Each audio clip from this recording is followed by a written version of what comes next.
ஆ இது ஒரு நல்ல கேள்வி ப்ரோ. நல்ல கேள்வி.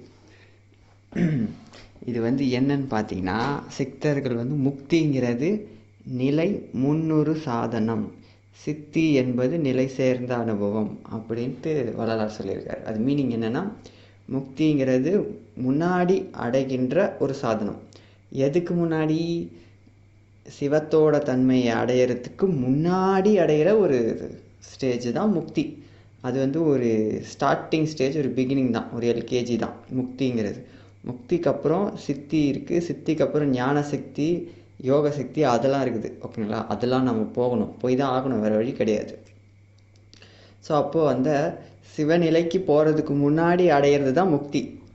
சிவம் தானே முதல் தத்துவமாக இருக்குது நம்ம பார்த்ததில், அந்த வெளியில் நம்ம பார்த்த 36 தத்துவத்தில்.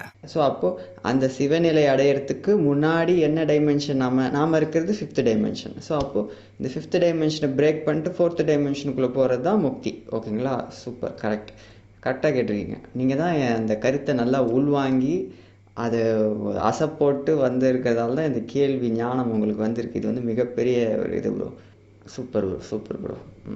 இன்னும் ஒரு சிம்பிளான ஒரு டேர்ம்ல சொல்லணும்னா, முக்திங்கிறது நம்மளோட அந்த ஒரு 3 கான்ஷியஸ்னஸை ஜெயிக்கிறது தான் முக்தி.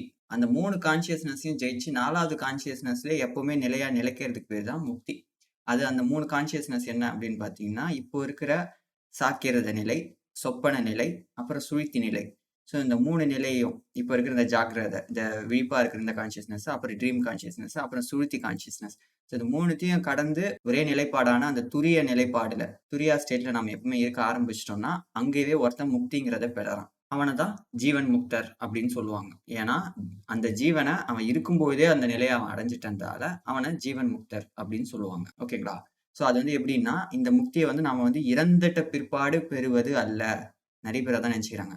இறந்துட்ட பிற்பாடு தான் அதை அடைகிறாங்க அப்படின்னும். அதே மாதிரி சிவகதின்ற அந்த பெயருமே கூட எப்படி ஆயிடுச்சுன்னா, இறந்துட்ட பிற்பாடு போயிட்டாரு, இவர் சிவகதிக்கு அடைச்சிட்டாரு அப்படின்ட்டு. அது அப்படி கிடையாது. இருக்கும்போதே நம்ம அந்த சிவநிலையை அடையணும். சிவத்தோட அந்த கதிங்கிறது நிலை. ஸோ அந்த நிலைக்கு நம்ம போகணும். இந்த வாழ்விலே நம்ம அதை பண்ணணும். ஓகேங்களா? அதை இங்க நிறைய பேர் என்ன பண்ணிட்டாங்கன்னா, ஒருத்தர் இறந்துட்ட பிற்பாடு யூஸ் பண்ணி அந்த வேர்டுக்கு அது அதிகம் ப்ரொஜெக்ட் பண்ணதால, இப்போ நாம முக்தி அடையிறதும் சரி, சிவகதின்ற அந்த வார்த்தையை கேட்டாலுமே, அதெல்லாம் முடிஞ்சிட்டு பிறவிக்கு அப்புறம் இருக்கும்போதே அடையணும். அதுதான் முக்தியும் சித்தியும் இந்த அடுத்த கட்டம் இருக்கிற சிவநிலை எல்லாமே.